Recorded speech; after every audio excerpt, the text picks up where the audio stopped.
Hello everybody. आज का the Hindu 10 नवंबर को एक एडिटोरियल आया है जिसे हम यूपीएससी के पॉइंट ऑफ व्यू से डिस्कस करेंगे। ऑब्वियसली इसमें थोड़ा सा पॉलिटिकल एंगल भी है, बट हम लोग को पॉलिटिकल एंगल पर ध्यान नहीं देना है।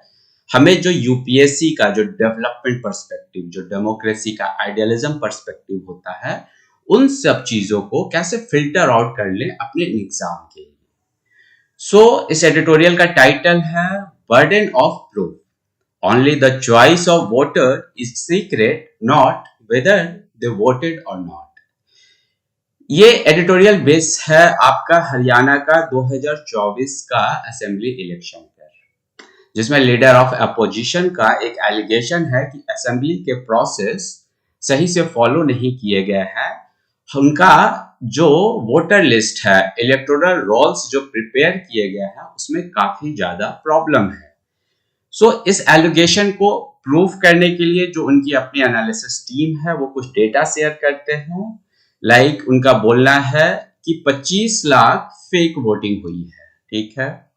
उनका यह भी बोलना है कि यहाँ पर 5.21 लाख डुप्लीकेट वोटर्स हैं, 93,174 इनवैलिड वोटर्स हैं, 1,24,177 वोटर्स जिनका फेक और ब्लड फोटो है इमेज में, ठीक है। तो ये उनका डेटा है प्रूफ करने के लिए बोलते हैं। और इसको प्रूफ करने के लिए जो लॉजिक दे रहा है कि एक ब्राजीलियन मॉडल है जिसकी फोटो ऑनलाइन अवेलेबल है और वो 22 जगह डिफरेंट बूथ पर अपीयर होते हैं। ऑब्वियसली ये एक एलिगेशन है, इट्स नॉट लाइक ये 100% प्रूवन है। बट हमारा यूपीएससी के पॉइंट ऑफ व्यू से क्यों इंपॉर्टेंट है? क्योंकि इलेक्शन की बात जब भी आती है तो सबसे इंपॉर्टेंट है कि इलेक्शन इतना ज्यादा ट्रस्ट वर्दी होना चाहिए कि जब भी कोई एलिगेशन हो तो हमें इलेक्शन के ट्रस्ट को एस्टैब्लिश करना ही चाहिए at any cost for the healthy democracy, because it is the voters choice who put people into the power for the development of the country. Okay? So now the point is कि now जब अब इस चीज को कैसे trust establish किया जाए, उसी के अराउंड ये एडिटोरियल चीजों को एक्सप्लेन कर रहा है। ऑब्वियसली जब ये एलिगेशन लगाया गया तो हमारे देश में इलेक्शन कराने के लिए सबसे इंपॉर्टेंट है कि फ्री एंड फेयर इलेक्शन कराने के लिए एक कॉन्स्टिट्यूशनल बॉडी है, इलेक्शन कमीशन ऑफ इंडिया, जो कि इलेक्शन करवाती है। Okay, so now the point is कि अगर इलेक्टोरल रोल्स में प्रॉब्लम है तो इसे कैसे अप्रोच किया जाए।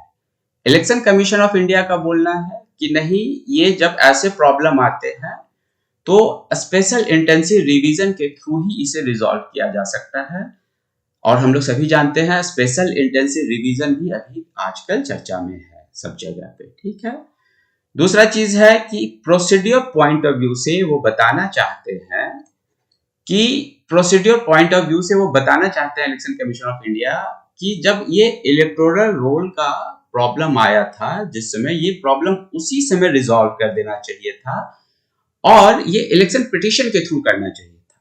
ऑब्वियसली इस स्टेटमेंट में कोई गलती नहीं है, बट यहाँ पे एडिटोरियल एक अपना व्यू पॉइंट रखना चाह रहा है कि it's okay, procedure point of view ठीक है, बट हमें ट्रस्ट एस्टैब्लिश करने के लिए इतना नहीं सोचना है। हमारे यहाँ अगर इलेक्शन अच्छे से हुए हैं तो हुए हैं, इसमें क्या है, सारा डेटा है, हमें बस खाली पब्लिकली ओपन करना है। इट्स ओके कि कुछ वोटर्स जो है बहुत जगह बूथ पे अपीयर हो गए इलेक्टोरल रोल्स में, बट अगर वो फेक वोटर्स नहीं वोटिंग किए हैं इन द रियल इलेक्शन तो कोई दिक्कत नहीं है। चलो प्रोसीजर प्रॉब्लम था, रोल्स प्रिपरेशन में गलती हो गई तो हो गई, बट एक्चुअल वोटिंग अगर फ्रेश हुई है तो कोई दिक्कत नहीं है। ऑब्वियसली अगर एक्चुअल वोटिंग फ्रेश हुई है तो कैसे पता चलेगा? तो एक्चुअल वोटिंग अगर आप समझे तो थोड़ा सा हम आते हैं यहाँ पे इलेक्शन का प्रोसेस, ठीक है। लेट्स से कि अगर आप देखें यहाँ पर कि कोई स्टेट है, कहीं भी आप अब इलेक्शन की बात करें तो स्टेट गवर्नमेंट है, असेंबली इलेक्शन है। लेट्स से कि यहाँ पे हम हरियाणा का ही बात मानते हैं, ठीक है। तो हरियाणा के लेवल पे जितने हैं 90 कंस्टिट्यूएंसी है, तो सारे 90 कंस्टिट्यूएंसी का इलेक्टोरल रोल्स होगा, वो प्रिपेयर होगा। अब सारे वोटर्स जो होते हैं वो डिफरेंट बूथ के अकॉर्डिंगली उनका वोटर लिस्ट बनता है और वहां पे पीपल जाके वोट करते हैं, ठीक है। तो ऑब्वियसली अगर आपका हरियाणा में 90 कंस्टिट्यूएंसी है तो किसी भी स्टेट में समझिए 200-300 बूथ होंगे, प्रिपेयर्ड होंगे काफी नंबर में, और वहां पे सब जाके पीपल जाकर वोट करेंगे। तो जनरली क्या होता है कि जब वोटिंग का प्रोसेस होता है बूथ पर, जब पब्लिक वोटिंग करने जाते हैं तो वहां पे एक तो रिकॉर्ड लेवल पे उनका इलेक्टोरल रोल्स तो होता ही होता है, और वीडियो रिकॉर्डिंग भी होता है वहां पे। सो अगर वोटिंग प्रॉपर हुई है और वहां पे कोई डुप्लीकेशन नहीं हुई है, कोई फेक वोटिंग नहीं हुई है, तो हमें बस इस डेटा को पब्लिक कर देना चाहिए, बस उनके वीडियो फुटेज को और वो रोल्स के डेटा को पब्लिक कर देना चाहिए। बस इसी पे एडिटोरियल का बोलना है। और बट यहाँ पे है कि इस चीज को पब्लिक क्यों नहीं किया गया, तो यहाँ पे भी एक इलेक्शन कमीशन ऑफ इंडिया का स्टेटमेंट आता है कि हमें वोटर्स की प्राइवेसी और सिक्रेसी को मेंटेन करने के लिए उनके वीडियोस और डेटा को हम पब्लिक नहीं कर सकते हैं।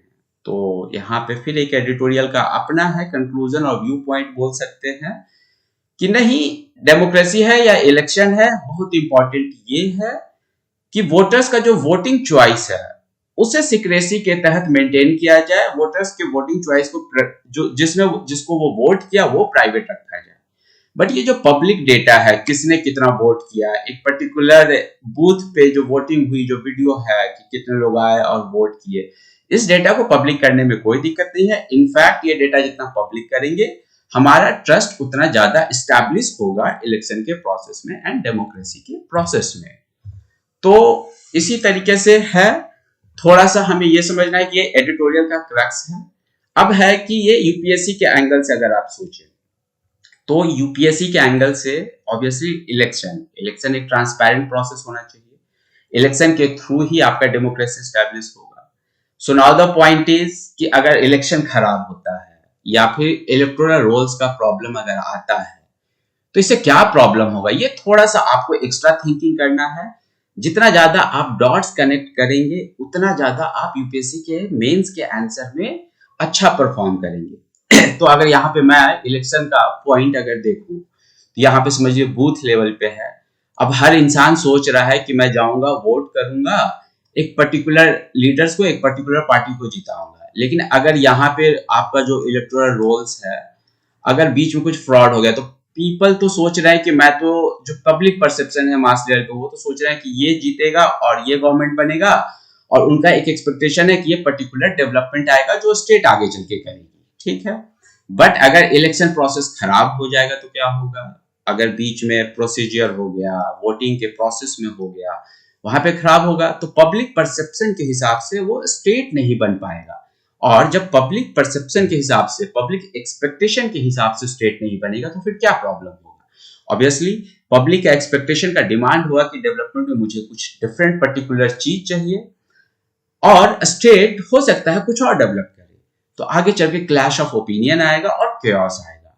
सो ऑब्वियसली एक बेहतर डेवलपमेंट, कोई केओस ना आए, डेमोक्रेसी का होना जरूरी है, फंक्शनल होना जरूरी है। बट डेमोक्रेसी फंक्शनल तभी रहेगा जब बहुत ज्यादा हम ट्रांसपेरेंट इलेक्शन प्रोसेस को स्टैब्लिश करते जाएंगे, और इसमें जो भी है आपके constitutional body like election commission of India, वो कितना ज्यादा इंडिपेंडेंटली फंक्शन करेंगे। तो यही है एडिटोरियल। हर दिन एडिटोरियल को पढ़ना जरूरी है, उनके कॉन्सेप्चुअल लिंकेज के डॉट को कनेक्ट करना जरूरी है, और पढ़ते वक्त एक फ्लो को पकड़ना जरूरी है। जितना ज्यादा आप ये डेली करेंगे, उतना ज्यादा आपका आंसर राइटिंग में इंप्रूवमेंट आएगा। एंड ऑब्वियसली यूपीएससी का मेंस में सिलेक्शन आपका जो भी है, आप नॉलेज के साथ साथ कितना अच्छा आंसर राइटिंग में प्रेजेंट करते हैं। So I will keep recording, I will keep making such kind of videos on editorial to show the conceptual linkage, to show the art of thinking, और टू शो कि editorial में जो लिखा हुआ है उसके आगे भी हम क्या सोचे, 4 पॉइंट एक्स्ट्रा सोचे। That's all, thank you.